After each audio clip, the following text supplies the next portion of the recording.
वंदे पुरुषोत्तमम। आज का प्रश्न परम दयाल श्री ठाकुर जी से आज इस युग में बहुत ही प्रासंगिक प्रश्न है। हम लोग जानते हैं 4 आश्रम चतुषाश्रम होते हैं। ब्रह्मचार्य आश्रम, उसके बाद गृहस्थ आश्रम, उसके बाद वानप्रस्थ आश्रम और फिर सन्यास। ये 4 आश्रम होते हैं। और ठाकुर जी के पास प्रश्न किया गया, क्या विवाहित होने के बावजूद भी पति पत्नी एक साथ रहकर भी ब्रह्मचार्य का पालन किया जा सकता है? सबसे ब्रह्म आचरण का मतलब होते हैं उस ब्रह्म सत्ता का रक्षण। ब्रह्म सत्ता का रक्षा, ब्रह्म का शब्द आए हैं वृद्धि से, वृद्ध धातु से, जहां वृद्धि होती है। परम दयाल श्री ठाकुर जी सत्यनुसरण में इस बात को कहते हैं कि जिससे विस्तार प्राप्त करके फिर पुनः उसी रूप में आ जाएं, यही ब्रह्म है। आज ब्रह्मचार्य का पालन विवाहित जीवन में कैसा संभव है, इस बात आज के समय एवं जो विवाहित दाम्पत्य साधक साधिका, उन सब के लिए ये जो प्रश्न परम दयाल से किया गया, ये बहुत ही प्रयोज्य है। परम दयाल श्री ठाकुर जी कहते हैं, दाम्पत्य जीवन के दोनों ही पार्ट, दोनों ही अंश पति पत्नी के रूप में जो व्यतीत कर रहे हैं, जब इन लोगों के जीवन में अपना देह सुख मुख ना बनाकर इष्ट कर्म के पीछे अपने जीवन को सतत व्यस्त रखते हैं, उनका जीवन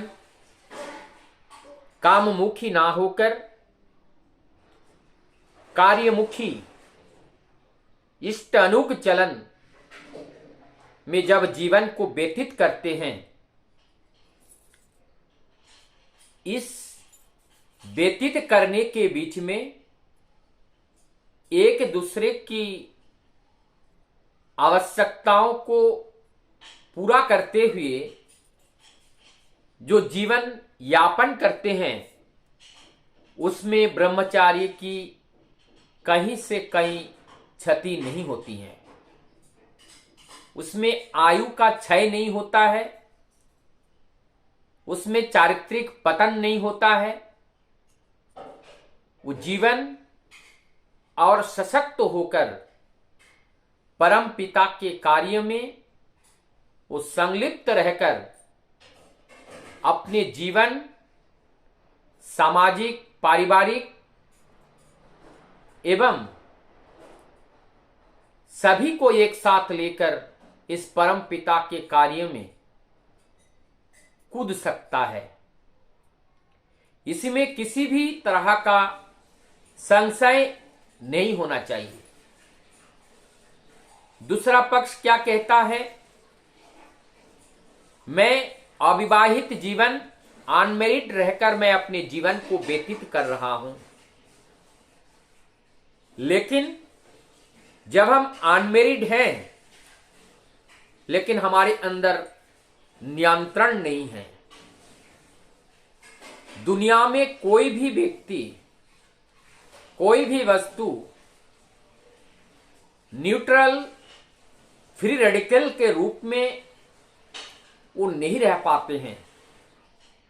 उसको न्यूट्रलाइज होना अत्यंत आवश्यकता है लॉन्ग स्टेबिलिटी प्राप्त करने के लिए। तो जो फ्री रेडिकल्स के रूप में, चाहे वो नारी हो चाहे पुरुष हो, चाहे वो साधक हो चाहे साधिका हो, उनका जीवन साधना जिससे होता है वही उनका लाइफ पार्टनर, जीवन साथी होते हैं। यदि हम भगवान राम, कृष्ण, बुद्ध, जीसस, गौरांग महाप्रभु या भौतिक जगत के कोई पत्थर, पेड़, पशु, पौधे, किसी को भी अपने जीवन साथी, अपने आदर्श जब बना लेते हैं और उनके साथ अपने को मिलन करने की जो आकुति, जो इच्छा होती है, वो प्रचेष्टा ही हमें नियंत्रित करती है।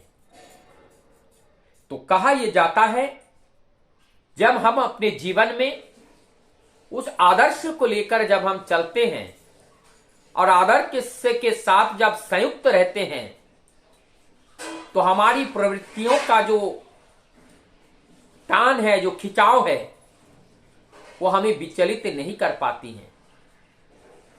वो हमारी जीवन को सुंदर, सुगम बना देती है। तो जो जिस प्रसंग पे हम बात कर रहे थे, ब्रह्मचार्य जीवन पालन अगर कर रहे हैं, व्रत लिए हैं, तो निष्ठावान होना अत्यंत आवश्यकता है। लेकिन निष्ठावान तो होगा, लेकिन वो निष्ठा एक आदर्श, एक सत्य के प्रति होना चाहिए, तभी नियंत्रित होता है। अगर वो निष्ठा किसी अनियंत्रित व्यक्ति या व्यक्तित्व को लेकर अपने जीवन को चलाने का प्रयास करते हैं, तो ये जीवन खंड विखंड होकर के वो जीवन नष्ट हो जाता है। तब ब्रह्मचार्य पालन नहीं हो पाते हैं। वो अविवाहित रहने के बावजूद भी वो दुराचारी बन जाते हैं। इसलिए हमें ब्रह्मचार्य का पालन का मतलब है जो ब्रह्म आचरण है, सत्य आचरण है। सत्य आचरण को जीवन में आचरित करते हुए चलना ही वास्तव में सत्य और सही ब्रह्मचार्य का पालन या ब्रह्मचार्य व्रत होते हैं। जो इनसे वंचित होकर के अपने देह सुख के आनंद के लिए जो भी व्रत या ढोंग के रूप में जो ब्रह्मचार्य कहते हैं, वास्तव में उस आचरण अगर हमारे अंदर नहीं है तो वो स्खलित ब्रह्मचार्य हमारी जीवन को उन्नत नहीं, हमारे जीवन को पतन कर देती हैं। तभी आज कलयुग में परमदयाल श्री ठाकुर जी ने जो हमारा सन्यासी को कहा, लेकिन गृह सन्यासी कहा। सन्यासी शब्द आते ही हम लोग सब समझ जाते हैं शायद कोई अनमेरिट ऐसा जीवन होगा जो अपने एक साधना का जीवन लेकर के चल रहा है। परमदयाल श्री ठाकुर जी कहते हैं वन की सन्यासी हमें नहीं चाहिए, अर्थात जंगल की सन्यासी नहीं, हमें गृह सन्यासी चाहिए।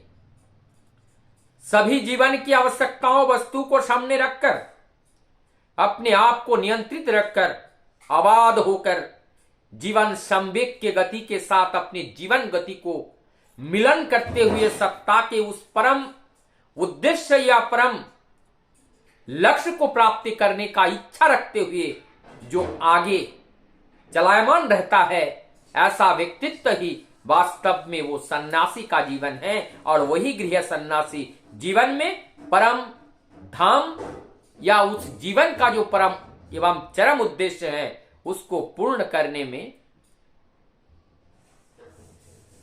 लाभवान हो पाते हैं, जीवन में सफलता प्राप्त हो पाती है। और यही सफलता पाने की आशा में हम लोग निरंतर उस प्रभु चरण में लगे रहते हैं। लेकिन यहां एक बात है, आशा किसी भी चीज का पाने की आशा नहीं, कर्म करते ही उसके अनुरूप जो फल होता है वो प्रकृति हमें ना देकर नहीं जा सकती हैं। चाहे वो हम चाहे या ना चाहे, जो फल है वो निश्चित ही मिलेगा।